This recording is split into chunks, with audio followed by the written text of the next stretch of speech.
I am in a Dentaa in Accra to meet a couple who decided to move to Ghana 14 months ago with their little son. They have no regrets, but they're going to tell us exactly what they've been through, the challenges, the ups and downs, and what they would advise you if you decided to move back home to Ghana. Well, let's enjoy the conversation.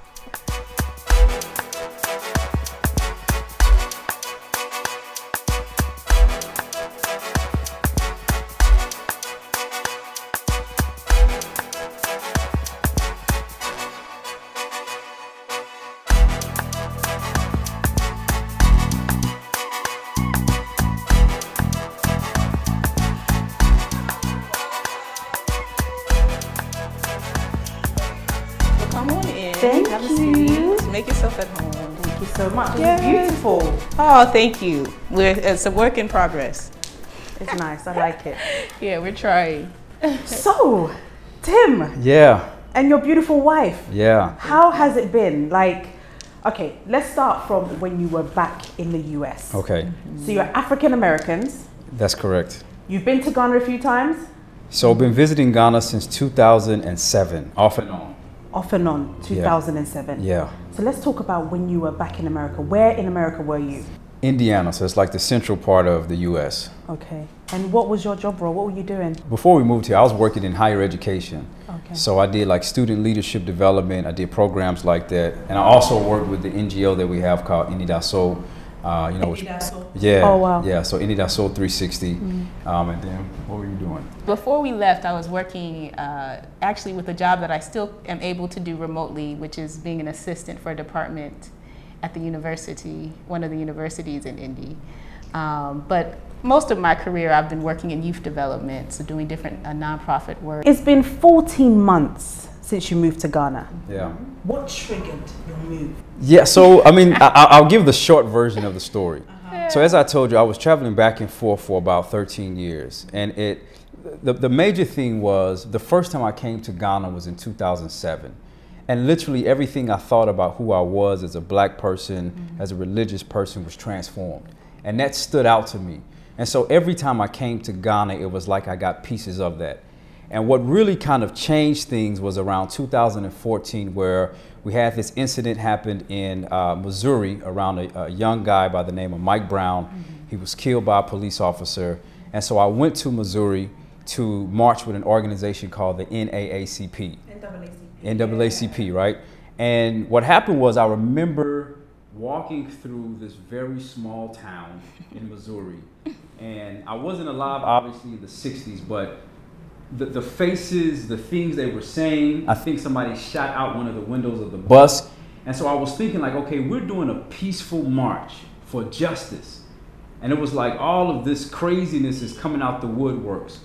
And in December, so this was like a couple months apart, in December I went to Ghana to do some work to like set up for, we do trips, cultural trips for people to come back to Ghana, find their roots and things like that. So it was like this juxtaposed life, right, where I'm in America feeling like the bottom of the bottom, reminded every day that I'm a black person, that's a stain on the fabric of America. Then I come to Ghana where I literally just exist as a human being. I have no conscience of the color of my skin. And that was really the trigger, because every time I went to Ghana subsequent to that, it became more and more difficult to come back to the US. And then ultimately I talked to my wife, and I said, I think the next step is Ghana. So it took about 2 years of planning, and then we moved here December of 2019. Wow. And how was it when you told your wife that, look, I think we need to move? What was your reaction? What was your reaction? What was my reaction? What was the real reaction? Honestly, like I tell Tim too, like I always have felt comfortable about living in another country. So for me, it was just a matter of where and timing. But the summer we were pregnant, I was pregnant with Tohaji. Tim was here with the team for 5 weeks. And I want to say soon after he left, it was a week where there were 3 black men who were murdered by police. This was the Philando Castile week. And what I thought was, thank God I don't have to worry if my husband on his way home at the stop sign in our neighborhood might end up, you know, thank God that our son should we move to Ghana, won't have that experience. And so for me, that kind of settled in my mind that moving somewhere where we wouldn't have to deal with that senseless fear, it really helped me be comfortable with it, honestly. But we came in 2017. So Tahaji was 1 year old, and we came for 2 weeks to do some of the setup for the team coming. And Tahaji had a great time. He was walking by then, and he was 1 in a few months. And so he just enjoyed Ghana. We were here for a little bit at the university, and then we were in Cape Coast. And we just had an excellent time, and it helped me get comfortable with like the actual day-to-day. We can do this. Tahaji will be fine.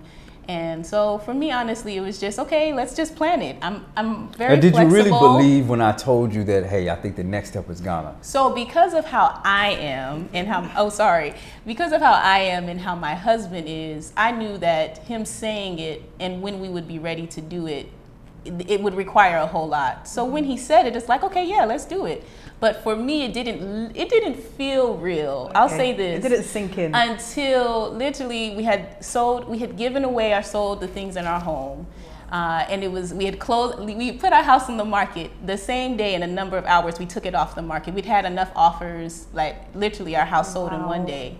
Of course, we had to do the signing and all that. But you know, the day that we had to wake him up in the middle of the night to take him out of the house because we were finished. The house was going to be someone else's that same morning.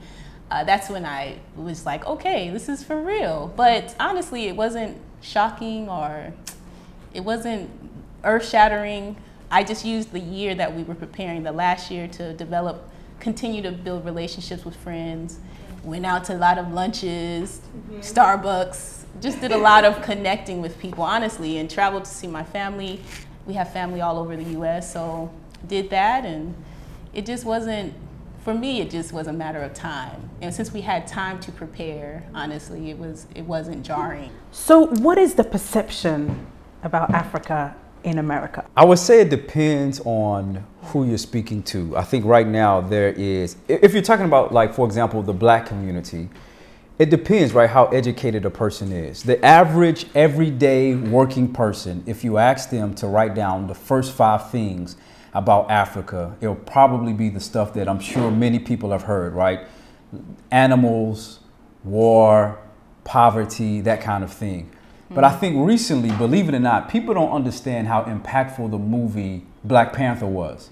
Because when you're living in a place, let's say like a country in South Africa, or I mean a country on the continent, you're used to certain things. But for us in the diaspora, what I've experienced is people really have kind of like these opposite end perspectives. Either now Africa among some African Americans is viewed as Wakanda, like this place where like advanced technology and everything, or it's the opposite end of just like poverty, famine, that kind of thing. But most people kind of sit in between where they don't really know much about the continent at all. Do you think African Americans believe that they're Africans? Some do. But it's really hard because, for example, let's say you are just coming from Ghana and you're integrating into the US, right? You meet an African American and let's say you're trying to share culture. Hey, have you heard about, you know, T.Y. Savage or something? No, I don't know this person. Have you heard about, you name any person, Shot Tiwale? Oh, I don't know this person. So you're trying to connect, but you don't know the culture. You don't know what's going on. So what can happen is, at least in my experience, is either you have a great experience with someone that is African that can just educate you, or you have the African that doesn't know that he or she is Black until they get to America. And now they're frustrated because that person that's ignorant is asking you questions like, do you ride on lions and stuff like that? And now you're mad. And so your first experience with an African may be an abrasive one. So now it's like, I'm trying to connect, but the cultural gap is so deep that maybe listen, my folks were born in America. Maybe I really don't know Africa. Maybe that's all I know is America. But that's just some people. I remember going to New York in an Uber and there was a Black guy and I was like, oh, where are you from? I'm from LA. No, where your parents from? Oh, they were born in LA. okay, where are your grandparents from? Yeah, they're from LA. And I'm like, they must be from somewhere in Africa. And he's like, I don't know. Like, I have literally, there's such a disconnect. Even though you guys have a title, African American, I don't know really what that title actually means to an American, African American. Yeah, and I think too, I think on a more basic level, for most, I'll say, I grew up in California, Southern California, and I think the connection to Africa is very far removed. And so, and then you asked about the perception, it largely you could say it's negative, especially for children. If if as a child I was called African, then it's like it was considered an insult because you didn't, again, what you saw wasn't anything positive, anything real, to be honest. So I think that makes it, as well as the disconnect of distance, of relationships, where people really don't feel connected to Africa. They don't. And so outside, you don't know anybody. I mean, we don't, there's not an auntie or uncle here that you can give you, like, you literally know you've been cut off. No one. And so then I think what that does is it creates the distance that makes it okay to say, yeah, I'm American. I have African ancestry. I know somewhere, some time ago, we were brought here probably, but I can't say that I know Africa. But it's kind of like with family, where if someone talks about you can talk about your brother, you can talk about your cousin, but if anybody else does, then it's a problem. I think it's that way for a lot of Black Americans. Like, there's not necessarily a connection, but if we're in a room and people start talking about Africa or African nations, our nations in the diaspora being considered, words that people have used, negatively. If they're talking about African nations negatively, then I think Black people tend to be more vocal about the connection, whether or not they're connected, because they know they know that there is that deeper sense of family, to be honest. So that's what I've seen a lot more, to be honest. Tim, why was it so important for you and your wife not to raise your Black son in America?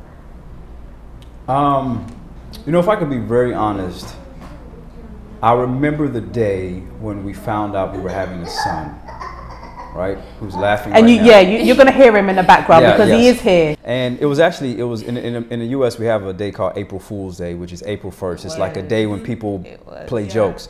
And I remember, honestly, when we found out we were having a son, it was a moment of joy, but it was also a moment of lament. Because I was thinking about how early am I going to have to raise his consciousness of being Black, right? He knows that he's a boy, but ultimately in his life, I'm going to have to tell him, oh, you can't wear that. You have to be smarter than. You can't talk this way.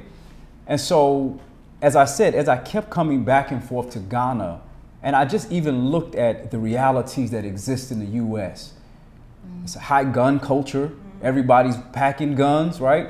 I was like, do I really want to have my son live in an environment where I know that not just mentally, but psychologically, emotionally, spiritually, what happens to you as a Black boy being brought up in that environment? And it was like, I said that, God, I would feel like it would be almost a sin to know better and not do better. Wow.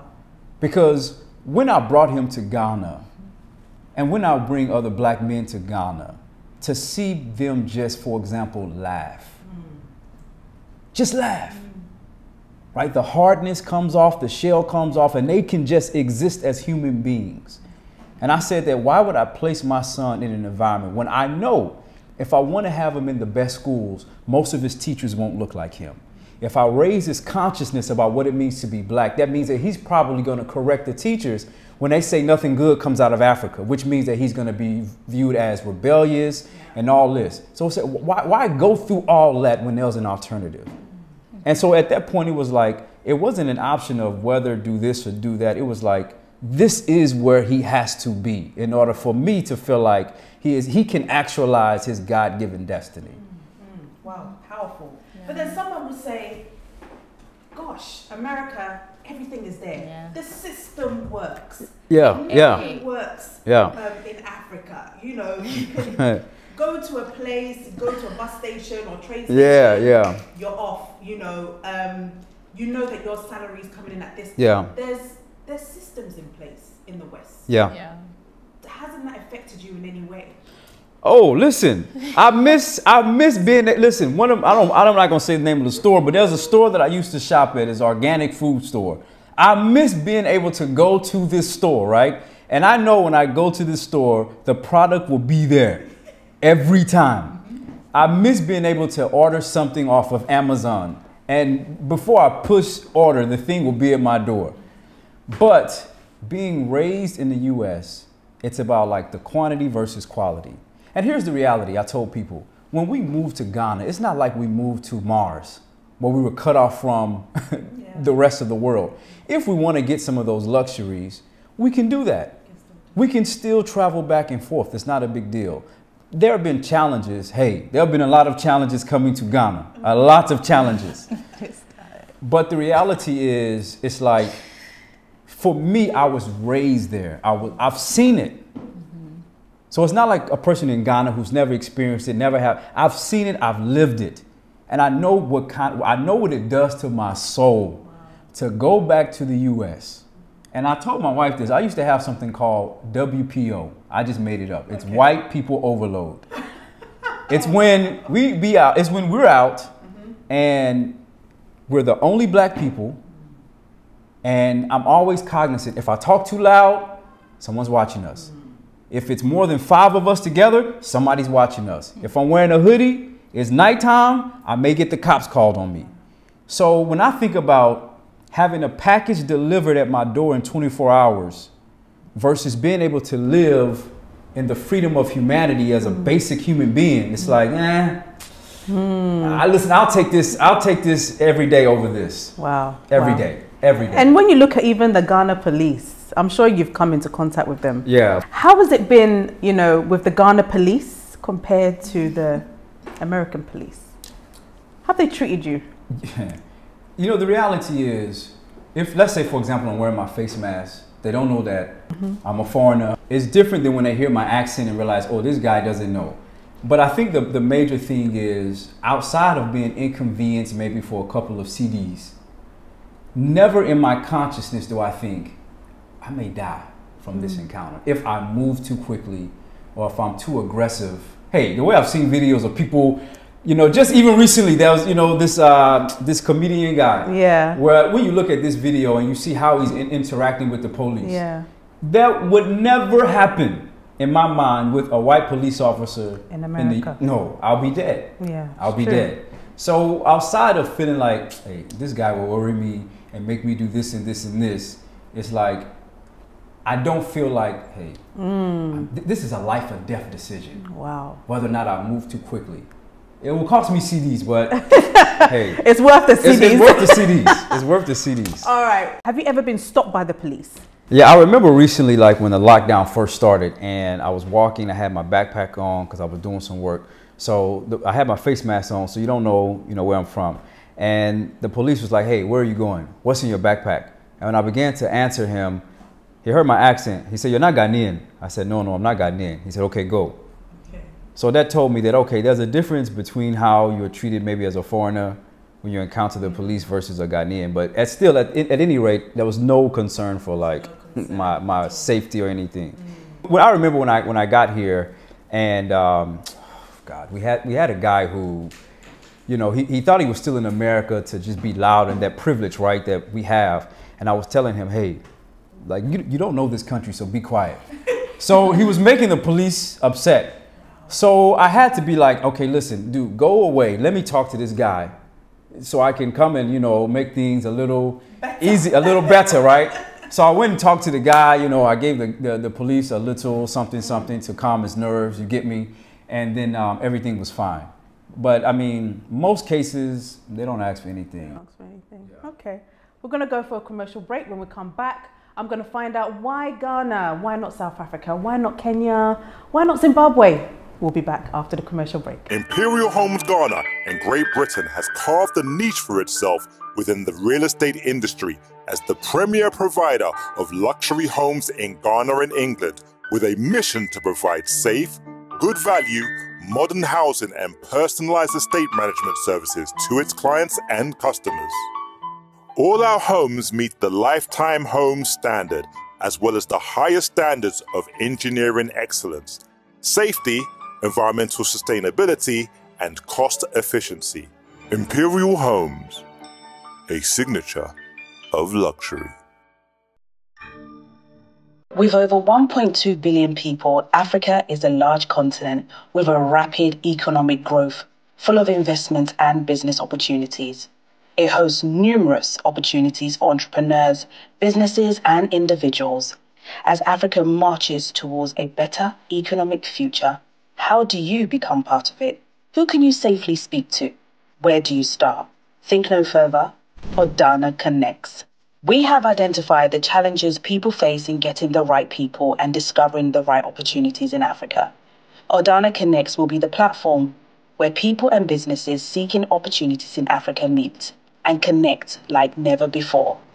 ODANA Connect. Join our waitlist for early access this summer at www.odanaconnect.com. Guba Card welcomes you to the land of gold, Ghana. The Guba Card is a unique loyalty card which gives you the opportunity to enjoy discounts of up to 40% on goods and services. You enjoy discounts of the best of hotels, amazing restaurants, beauty lounges, spas, health centers, fashion houses, and shopping centers in Ghana. The Guba card can also be used as a prepaid Visa card with Access Bank, our partners, offering you conveniences on all payment platforms. Applications is safe, secure, and valuable. Call us or WhatsApp us on 0245 156 705. Visit www.gubadiaspora.com. Guba Card, the best discount card in Ghana. Welcome back from that short commercial break. I'm still joined by Mr. and Mrs. Swain. Yes, is that correct? It's close enough. It's close enough? Oh, it's close enough. Gosh. I bet you're finding it difficult to say Ghanaian names. Oh, absolutely. Of course. Of course. So I want to know, like, why Ghana? Because there's South Africa, which I know your wife, you were there. Yes. You've lived in South Africa before. Yes. Why Ghana? I mean, it's really simple. I hate to say this, but it's really the first place that we visited, the first place where we built relationships. Okay. That's really it, honestly. Really? And I hate to say this, but I've actually never been to any other country on the continent as of yet. Okay. So this was your first stop? This was my first stop. And your last stop? Not the last stop. Not the last? I pray that this year we'll actually get to some other places. Okay. To visit. Okay, but to stay, as in to live. Would you ever move to another African country? I think if we had the resources, I would definitely envision myself having a home in Ghana, a home in some other places on the continent. Okay. Absolutely. Okay. T, why did you convince your husband to go to South Africa? Yeah, so the first place I ever went in the continent was South Africa. And what they say all the time is you're not in the real Africa. And so I had a good balanced view of how, and I lived in Cape Town. Okay. So, it was amazing. Yeah. I knew it was the most beautiful place I've ever been. And I have a family there. So I love South Africa. Tim, as he said, his first experience was Ghana. His heart was in Ghana. His work is in Ghana. And so for me, it wasn't even an option in that sense, because we were coming to develop the organization and relationships here. And if you know the history of South Africa, which I hope many of your folks do, it's, apartheid, the Dutch and the Afrikaner now, and British and Indian influences and everything that just makes it a little closer to the U.S. in the social dynamic, would just make some parts of it very difficult even to visit for my husband. So to be honest, it hasn't even crossed my mind to be on the top list for him, but I know we'll visit soon because it's on the continent, and again, I have family there. As in adopted family, folks I came to know when I lived there. Oh, okay. And I've been back to South Africa. So I've been to South Africa 3 times. Okay. This trip was my 3rd time coming to Ghana. Okay. So for me, the connection, it's kind of. If I told her, all right, listen, we're done with Ghana, we're moving to South Africa, she wouldn't ask any questions. I wouldn't be mad. She wouldn't ask any questions. And Okay. as long as we were going to Cape Town, to be honest. Yeah. But to be also, I think they're very different. But the parts of Africa, the parts of Ghana and South Africa that resonate with us as African Americans, you know, you'll find that within, you know, both countries. Yeah. So then you moved finally to Yeah. Ghana 14 months ago. Yeah. How has the 14 months evolved? How has it been so far? I know, Tim, you did a video about 5 positives and the 5 negatives. Yeah. Maybe you should share some of that. Let's start with the negatives first. I always like to end with the positives. positive. Oh, that's Okay, good. okay. That's a good way. I think, so I did the video, right, the 5 things I dislike about, I think Ghana, living in Ghana or something like that. And really what I was reflecting on is I didn't know how American I was until I moved to Ghana. Right? Wow. Because, you know, in the U.S., the thing that connects us is the color of our skin as black people. That's the thing that connects us. But when you come to Ghana, it's where you're from, right? So America. And so I think the challenge, one of the main challenges I'll say is the real big cultural difference. Yeah. Right? We moved to Ghana. We moved into what people will say is like, I guess, middle class, right? Yeah. And immediately we noticed that there are real class differences.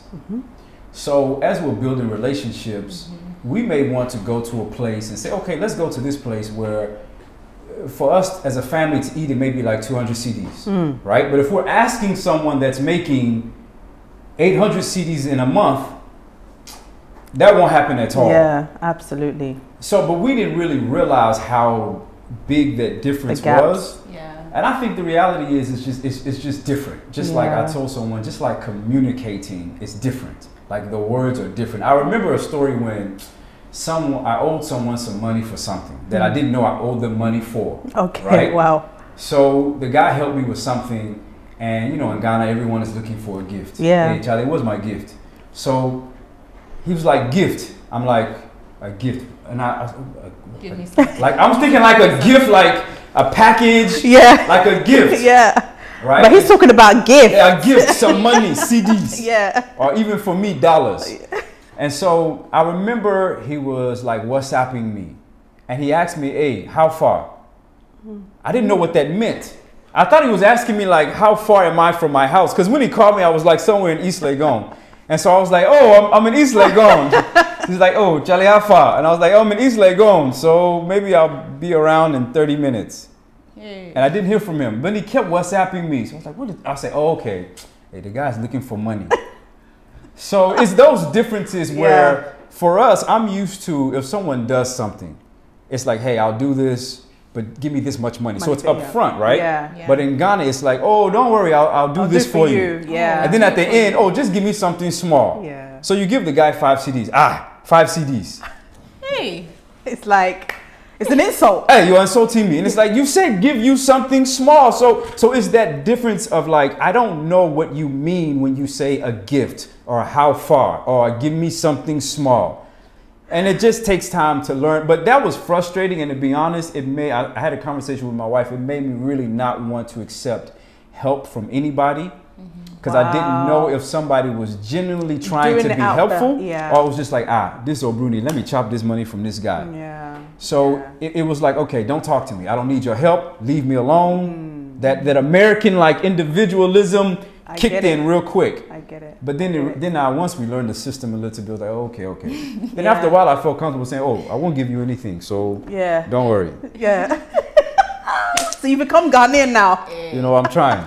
I'm trying to because adjust now, a little. Tim, your accent is almost Ghanaian accent. Well, it comes and goes. It depends who you're speaking to. Exactly. Like if I'm speaking to you, you lived abroad, Yeah. you can understand what I'm saying. But Yeah. the average person, for example, if I'm asking for water, the way I would say it is water. Yeah. They're Hey. like, what? Hey, you got some water? Hey, the guy is asking for what? What is he asking for? We don't know. So please, may I have some water? Yeah. Otherwise, it's like no one will understand me. And then I'm from the southern part of. I'm so from it's Texas. deep. Oh, Yeah. it's deep. It's Yeah. real deep. It's deep. It gets real deep. So mention the 5 dislikes.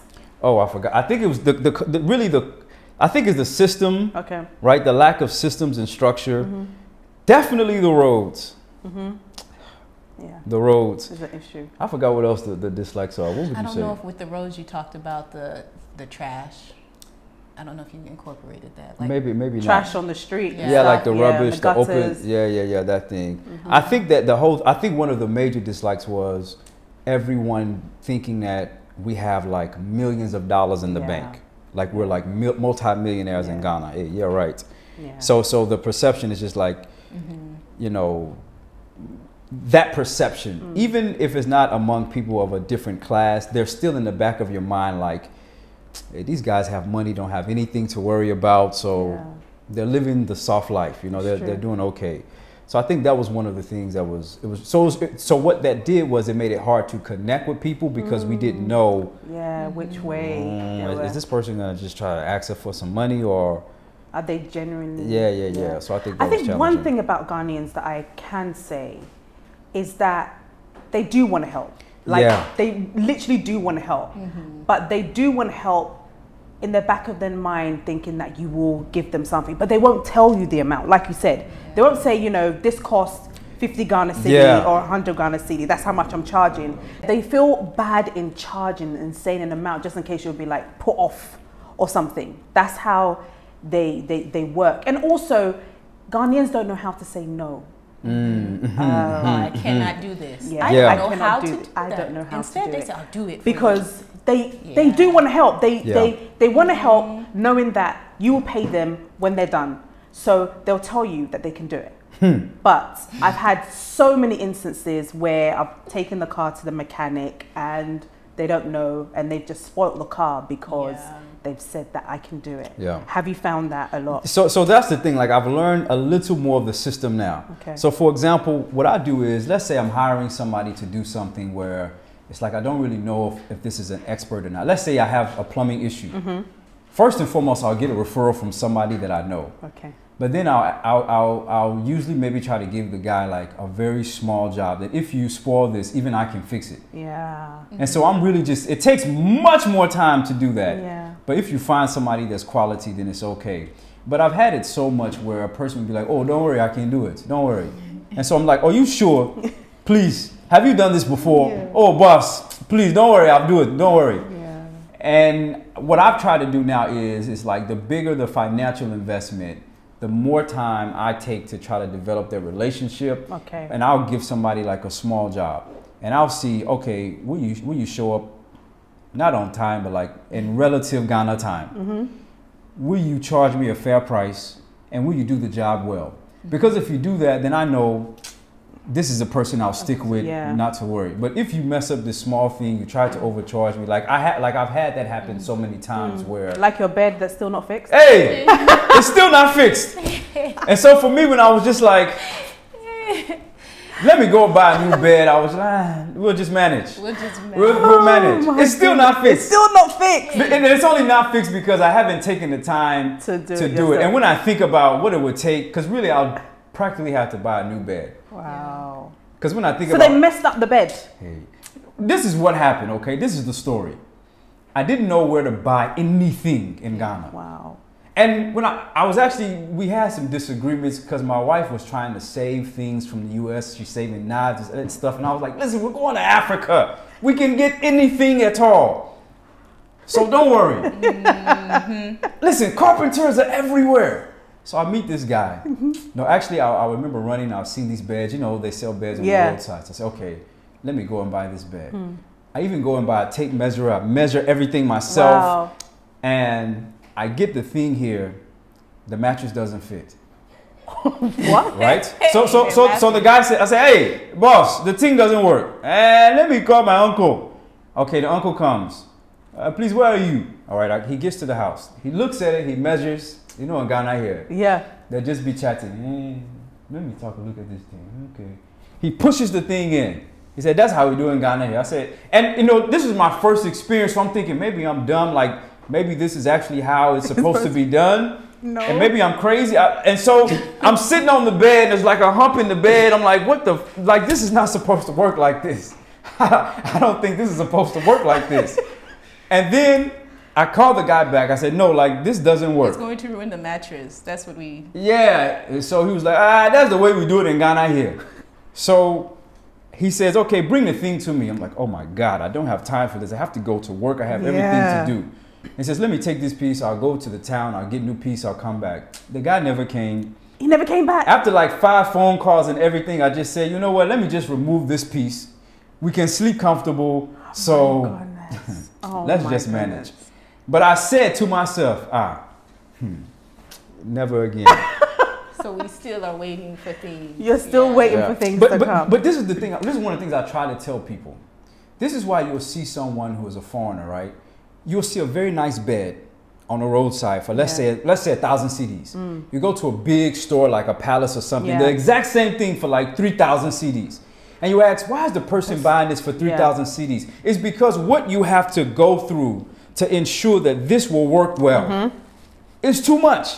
And the average person doesn't know negotiation. They don't know. The average person coming from the outside, right? They don't know negotiation. They don't know if this is a fair price. They don't know anything. Yeah, they don't know anything. So they'll go and pay 3 times as much at a store like that because they know, okay, the people will deliver it. I can return it. Yeah.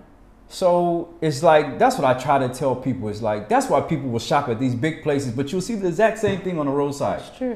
But the hassle that you'll go through. It's been months. No, actually it's been 14 months. So, and the bed is still 14 months of not fixing the bed. Hey, but we sleep on it. It's comfortable. In January, so technically it's been a year. It's been a year. Yeah. I'm gonna get somebody to come and fix the bed. These couches. I can't allow this to happen. So with the I'm gonna find couches, somebody Tim to come and fix this bed. listen, he decided to then get the furniture, some of it from the mall, because he's saying it was frustrating to buy it from the folks.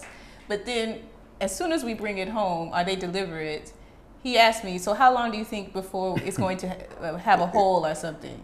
Literally, within a month, this thing that you're sitting in. So their thing, for me, that's been one of the biggest challenges. In the U.S., you know that you can buy things from certain places and the quality will be to a standard that you shouldn't, you really won't be worried. Yeah. Here I've noticed you'll get something from the mall, which if you buy something at the mall in the US, that standard is pretty high. Of course. Here you'll get it from there. First of all, uncle from the shop on the street brought it to the mall. But you buy it and the quality is horrible, but you've paid so much compared to what you would, and then there's no way to really reconcile it. So for me, just trying to get the house in order, find things that work, that match, that are good quality, that don't fall apart. Like Tim said, we got rid of a lot of things, and so over the years, buying the things, gifts that people gave us that were very high quality, and come here and struggle to get those things. And then with COVID coming in and not being able to travel as easily and going to, you know, all that just made it so that I got to the point where I said, you know, we'll just wait till we go to the next place. I just can't. Like the next country or the next the next place we live. The in next terms place, of decorating, and getting pictures and, you know. Do you find that Ghana is more expensive than the US? Oh, no, not at all. Certain things. Certain things. And I think certain parts of town. Okay. So what happens, of course, anytime you travel is you do the whole exchange rate in your head. You think, okay, how much would this cost at home? And would I spend that much? For most things, for an American, you come here and it's like, what? That's $2. Give me 4 of those. Yeah. Whereas again, once you're here longer, you realize like, oh, you could have gotten like 10 of those for a lot cheaper. But say in Osu or airport or those areas where they know you have people coming who won't blink. If it's, you know, just priced like it would be in America, then they of course take advantage of that, I'll say. So I think if you come to Ghana and you want to live below your means, you can very easily and have plenty of money to spare. But if you want to live at a certain standard in Ghana, then you'll spend just as much as you would in America, if not more. Because again, the quality of something, to get something of the best quality, you will spend a lot here. I think that's what I've learned too. Especially like electronics. Furniture, even some food, types of food. You'll spend a lot. And how have you found the food, actually? How's the food been for you? It's great. Look, just yesterday I had okra stew. Hey. Yeah. So someone made it. It was very nice. Yeah. With everything, with the prawns and the snails and everything. Yeah. So what's your favorite? What's your favorite so far? Well, when I say my favorite, people say, "Oh, that's not a real Ghanaian food." But my favorites, like right now, right now as we speak, is I like kelewele. That's like my favorite right now. It's like a snack, yes, you know. Yeah. I don't eat so much of it because with the peanuts or just plain. Just what I'll do is I'll just totally mess up the whole culture the way I eat it, right? Okay. So I'll take it and eat it with just like stuff probably you shouldn't eat it with. Like? Or maybe like I'll just eat for my dinner. I'll eat like kelewele and just like some grilled chicken. Okay, no, that's okay. Grilled chicken breast. Yeah, okay, that's fine. Yeah. And then what about you? I'm laughing because I have had the least amount of Ghanaian food than anyone in the house. So Tahaji with school, he's taking a lot of Ghanaian meals. Yeah. So I've had a very limited exposure, but I'd say contumely is... Contumely, yeah. That's my favorite. Yeah, me too. So I have a good favorite. I don't have to try a lot more. No. Hey. That's enough. You don't need anything else. See? Yeah. And then, of course, rice, all the different types of rice I like. The wachi, and the jollof rice, the fried rice. It's like the best stuff, though, for me at this point in my life. It's the stuff that it's like all the oil and everything. It tastes the best. Okay. But it has like, it's the fried, the oil and all that. So it's like I don't eat a lot of it. Okay. Because it's like the way I feel afterwards is not so great. But it tastes good. You feel sleepy after? Oh, of course. Of course. Hey, but honestly, I've had people, the things that I've had and the people who prepare it, so like our neighbor, she makes contumely. To me, it's just done right. It's not too much oil, and I don't take it a lot. And then there's a place nearby where we get grilled tilapia with the peppers and everything, all that good stuff. Okay. So those things for me are pretty good. But I have to admit, with COVID, when COVID came especially, and I was struggling, I just said, hey, I'm gonna go to the store and get the things that I can buy and make the stuff I know how to make. Yeah. So I make, stuff like the taco type stuff and spaghetti. We had spaghetti yesterday. So for me, some of it is just at home making it easy so that I'm not stressing. When we had people to help us make the dishes that are Ghanaian, it was fine. But even me trying to make jollof, I've tried now, 5-6 times. Every time it's getting closer. But then I'll taste some that somebody has prepared outside and say, oh, see, why am I wasting my time? No, you'll get it right. Why am I wasting? But it's getting there. Yeah, but all that to say, it's easier to eat it, I think, when somebody knows what they're doing and they prepare it. So Haji loves fufu. They're at his school. He does? Oh, he's mad because he hasn't had it yet this year. Really? So he's saying, Mommy, they still haven't given me fufu. But how is it like having a child in Ghana? So I think it does depend a lot on your child and the child's temperament. So Tahaji has always been very social, and we've traveled with him since he was 6 months, I think, was the first time he got on an airplane. And so he loves, he's the easiest child to travel with. I don't think my husband agrees, but he's just easy. He's still a child, but he goes with the flow. He's never caused any problems. So I say all that to say, there was one time that was bad, like movie bad. And it was New Year's Day when we were leaving a conference. But outside of that, he is a perfect traveler. He's a boy. He's a boy, but that time was horrible. Oh, it was bad. Really? It was like everybody on the plane, mad bad boy. Oh, it was hard. So all that to say, Tahaji, I would say in Ghana, like you said, people want to be helpful. Yeah. In the U.S., it's very rare that you touch somebody else's child if you don't know them. So you could be walking and a child fall in front of you, and you stop to think like, is it going to be okay for me to help this child? I don't want their parent to think I'm trying to. Oh, so there's a way that people don't interact. Whereas here, as soon as we got off the airplane, I needed to use the restroom, and a woman just grabbed Tahaji, and I went to the washroom, and just things that for me are a blessing, and he's comfortable with them. So I say you get a lot of help with children. People here love kids. They love them so much that they lie to them a lot to keep them from crying. If a child's crying, oh, please stop, I'll give you anything, I'll give you toffee, I'll come to your house, I'll do this. So I think in terms of the love that the community shows your children, it's amazing. And I think honestly, for Tahaji, it's been easy because he likes to interact with new people. If you, of course, have, how can I say it? If you have a child, you need to know your child's personality, and then you need to prepare yourself to kind of adjust so that your child is well. I think that's true in any place, anytime you travel. But how was it like finding the right school, you know, for your child? So that was tough in the beginning.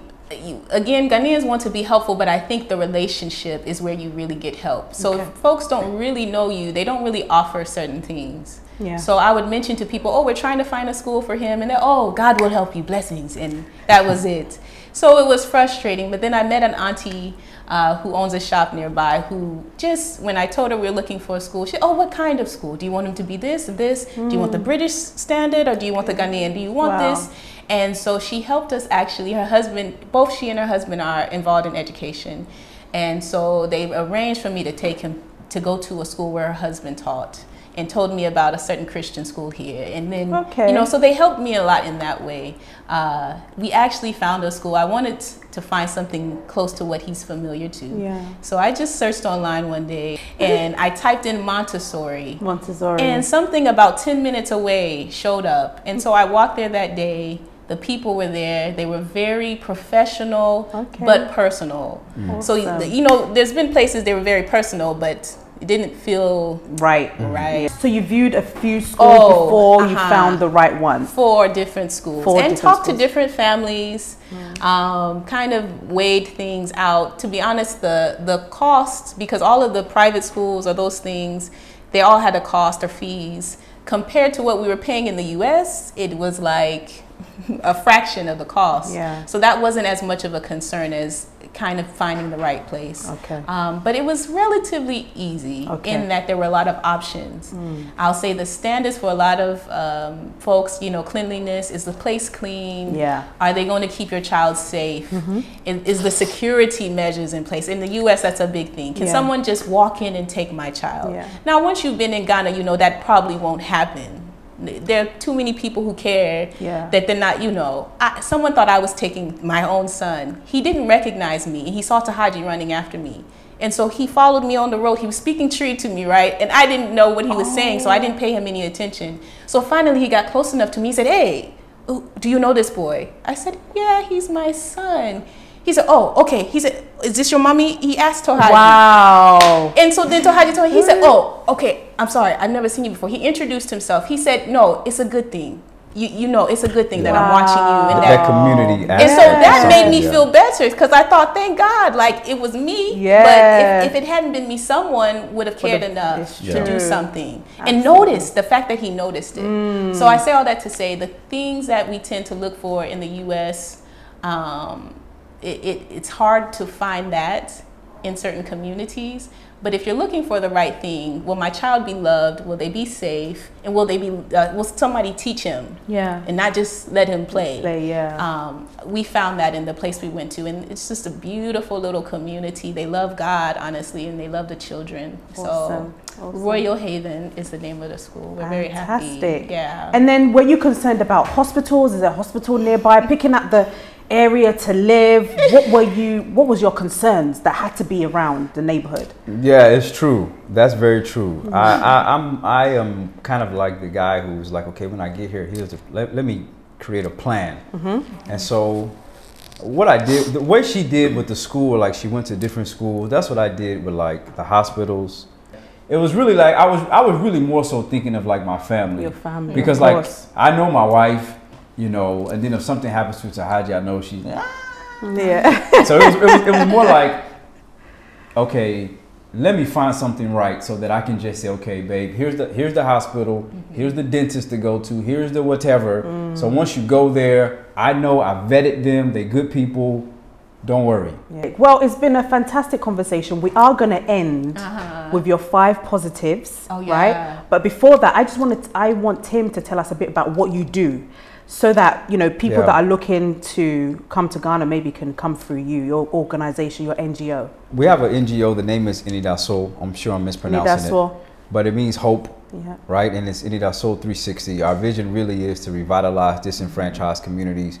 our goal is to create these international trips where we bring people from the African diaspora to Ghana to learn more about their culture, learn more about their history, to learn more about their spirituality. And we have a couple trips that we do. One is 5 weeks. That's more focused on like men. Okay. It's very, very, very Wow. intense in terms of the leadership development. We do a lot of crazy exercise, a lot of crazy leadership development stuff. We climb up Mount Afajato. So we do a lot. You've been all there. Yeah. So we've done that several times. And then we have another trip that's for men and women of all ages. Okay. And this is 2 weeks we spend in Ghana. We do the same things, but it's not as intense as the experience for men only. And so we have conversations with Ghanaians. We have the real conversations like we're having now about the perceptions of Africa, perceptions of America. But the difference is we walk away from that with what can we do collectively right now, even if it's just starting a blog where we start telling our own stories, as opposed to, allowing these falsehoods to continue. So that's what we do. Have a YouTube channel where we chronicle our experiences here in Ghana. Really just trying to show people about. I love it. I love your YouTube channel. Thank you.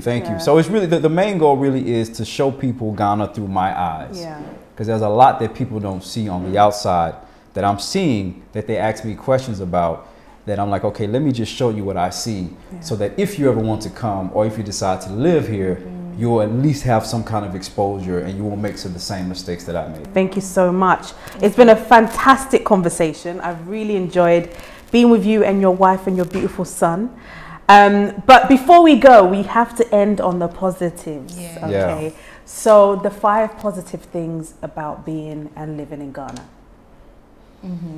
Definitely the food, as we talked about, the variety of food that you can get, the ability for me, for example, just to walk and buy fresh, what we would call in the U.S. organic, food, fruits and stuff like that, just the abundance of it. The other thing is the community aspect. As we were talking about with Tohaji, it's like we know that people are looking out for us. And despite some of the cultural differences, I know that at the end of the day, people really, for the most part, have our best interests at heart. And that's something that is like, you can't put a price tag on that, and I'll end with like my, like the number one thing for me is, the number one, beyond a shadow of a doubt, is not having to be a black person.